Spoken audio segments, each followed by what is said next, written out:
Good evening and welcome to the Pink Table Talk. I'm your host, Dina Johnson, and my guest for this evening is Jolyn Haugen. Thank you for joining us. Nice to be here. So just a little bit of backstory about how the two of us became acquainted and why I thought that it would be great for her to have a seat at the table is because we met in our shared experiences through the American Cancer Society. I participated with my son, whom is now 10, but at the time of our first introduction, he was literally in a stroller, and we were participating in the Making Strides Against Breast Cancer Walk. I decided that our venture into working with the Cancer Society would be more of a give back, and in that respect, we volunteered in the survivor tent. He would pass out the roses to the survivors as they finished, and I would greet them with the things that were in the tent, whether it be the giveaways that were there or just a hug or a conversation, whatever was needed at the time. Continuing on, we crossed paths in other ways, and I thought that it would be a wonderful opportunity to have Lynn as a guest today. So thank you for joining me once again. Thank you. So I'd like to know if you could please share with me a little bit about your own personal journey and story as it pertains to breast cancer awareness. In 2010, I had lost a sister to small cell lung cancer at the beginning of the year. It was devastating for my whole family. So sorry. It took a long time for us to heal emotionally and physically, and a few months after she had passed, I was feeling really run down, and I thought it was just stress from all that. But I was tired all the time. I just felt horrible. I saw a doctor. They said I had major vitamin D deficiency, so I was taking major doses of vitamin D, but I just wasn't feeling good, still wasn't feeling good. And I was sitting at my desk at work one day because I just had this horrible pain on the right side of my chest. Mm-hmm. And I remember grasping my chest, thinking I couldn't catch my breath, and I felt a lump. Mm-hmm. And I had it checked out, and after lots of testing and seeing doctors and an ultrasound and a mammogram, it was discovered that I had a tumor in my right breast. And I was diagnosed on September 30th of 2010 at exactly 3:55 p.m. I will never forget the date. I will never forget the time. I will never forget what the room looked like. Everything was kind of a whirlwind from there. I had a biopsy right away. I had other testing, ended up having a bilateral mastectomy, and then chemo right after that. Everything happened so quickly. I had time to think about it, but I didn't have time to think about it, which was actually probably better for me. But my cancer was aggressive, so it was a blessing that all these things did happen at once. But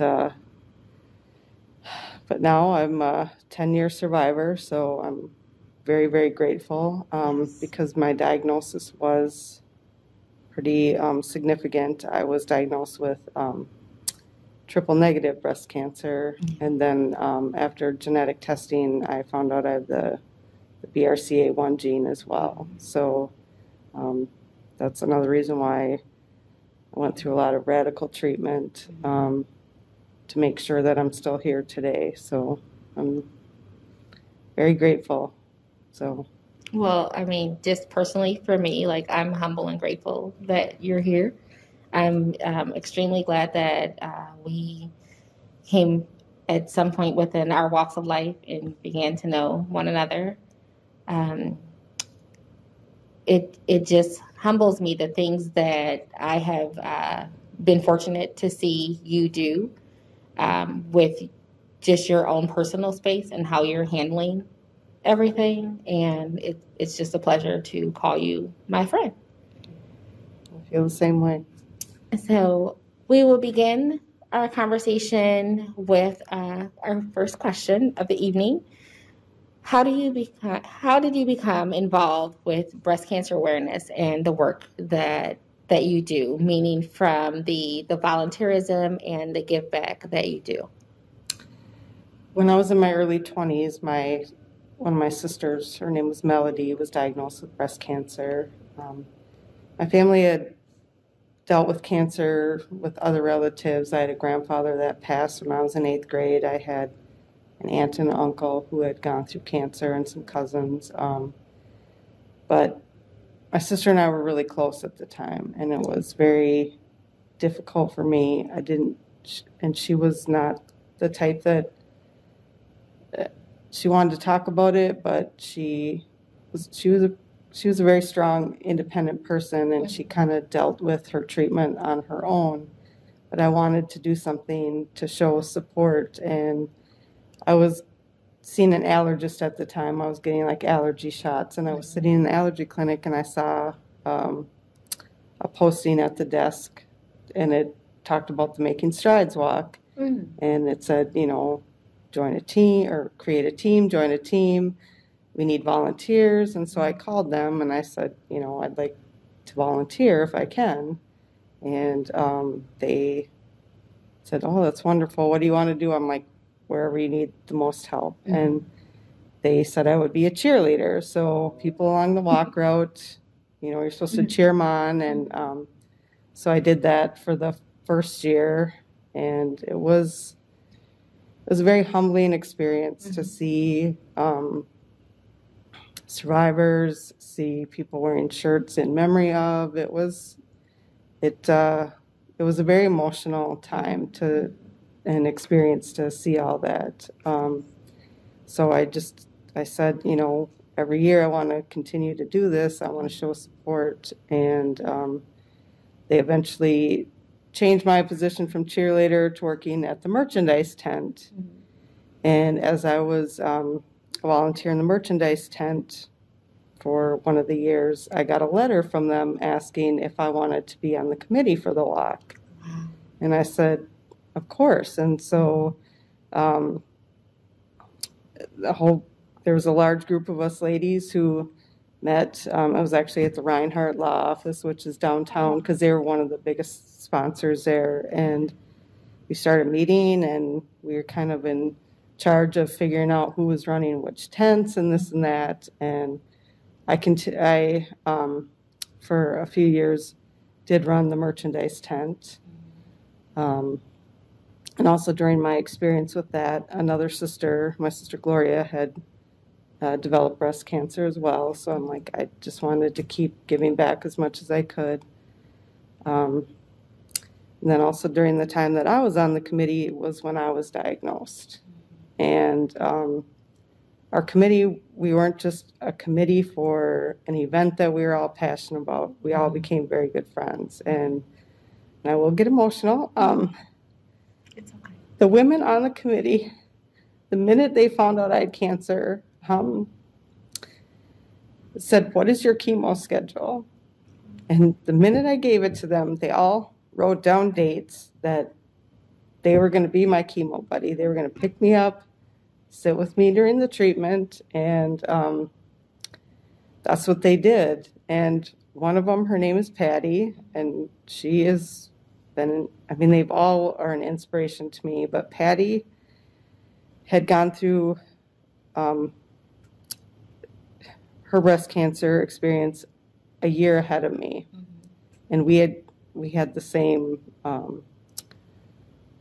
treatment team. And so the day she took me to chemo, I was sitting there, and one of the nurses said to her, "Happy birthday, Patty." And I was just like, "You took me on your birthday?" And she was like, "Well, I'm paying it forward. I wanted to do this for you." Gosh. And that just, aside from all of those women just being an incredible rock for me, aside from family and friends and coworkers and just people I met along my journey, that just stuck out to me. And I vowed that if I could at least make it to my 5-year anniversary, I was going to figure out a way to pay it forward. I mean, up to the 5-year, I would try to, I still continued to volunteer and stuff, but I said if I made it to that pivotal 5-year anniversary, every year on my anniversary date, I was going to pay it forward to a person or organization or somebody or something to show that you're not in your fight alone. Yes. And so it just kind of went from there. I still volunteer with the American Cancer Society. They do not have a committee anymore. Unfortunately, this year I didn't really help out because of the COVID situation and some other things, but I'm still a very strong supporter. It's always an organization that will be near and dear to my heart and something that's needed. Exactly. I couldn't agree more. So you talked a little bit about paying it forward.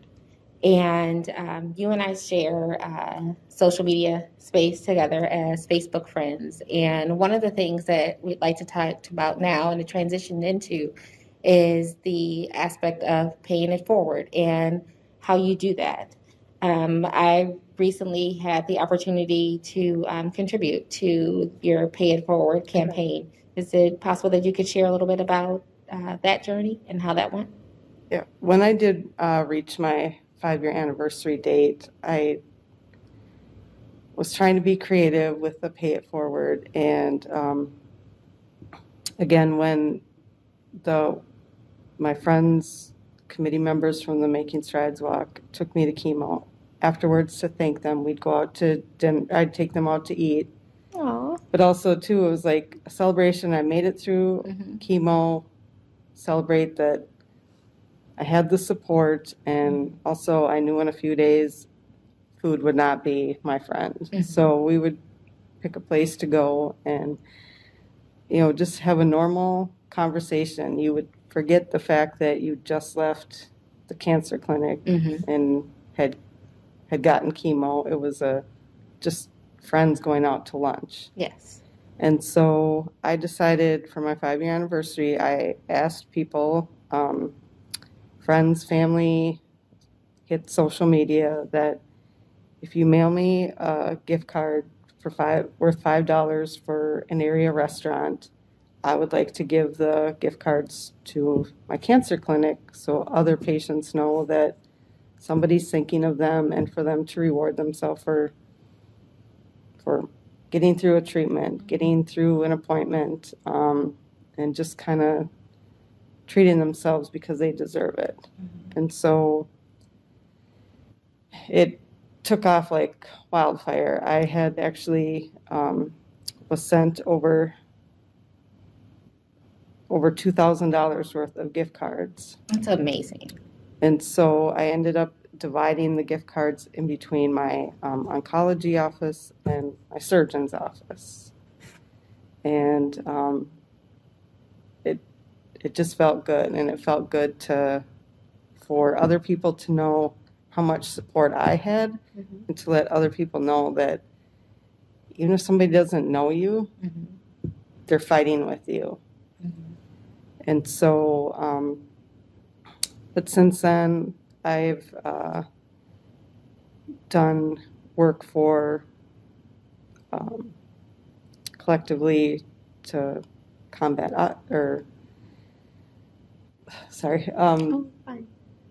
one year we did a walk as a group for the American Lung Association because I had a sister, the sister who passed the same year I was diagnosed. She had small cell lung cancer.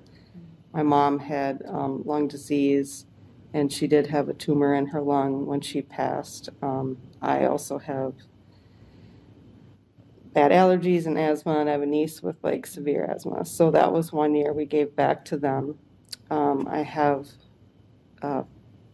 some great nieces and nephews that are on the autism spectrum. So one year we collectively gave money to the Autism Society. And then another cancer organization that I volunteer with, which is This Time Tomorrow Foundation. It's actually a local organization. I learned about them about 3 years ago during the time I was trying to find a pay it forward organization. And they combine music and passion to help people battling cancer. The foundation is all volunteers, and what they do is they raise money to provide love and support and financial assistance to people battling cancer. And what you do is you go on their website and you nominate someone for what they call a random act of kindness. And if they are chosen, the recipient gets a little like gift bag of like a t-shirt and some CDs, because the foundation was actually created off a song called This Time Tomorrow. The founder's name is Corey Zimmerman. Okay. He created the song for a friend, and it took off from there. And they also receive a check for $3,000 that they can spend however they want, if they want it for treatments or take a trip or whatever. And I raised money for them for one of my Pay It Forward anniversary dates, and I've been volunteering with them ever since. And they've actually, people who are personally close to me, some of their family members have become recipients. And it's a foundation that's kind of been my biggest payback to people battling cancer, is working through that organization, because there's just, the minute I met some of the board members, I just knew that they have the same passion as I do, is to show love and support to people who need it most. And every time I'm with them, every time I volunteer with them, I just feel the love and support, and it feels good. It feels good, and it's just, I mean, it stinks that we all have to work together to support people going through cancer, but it feels good to know that, you know, that there are people out there that care. Even if they don't know you personally, they care about you, and they want to help you fight, and they want to be a positive support for you. Exactly. Thank you, Jolyn, for being my guest this evening and just having the conversation regarding your journey with breast cancer. Well, thank you. I appreciate the invite. And as we wrap this evening, I'd like to thank you for joining me within the conversation at ThePinkTableTalk.com. Please follow us on Instagram, Twitter, and Facebook, and check out our website, ThePinkTableTalk.org.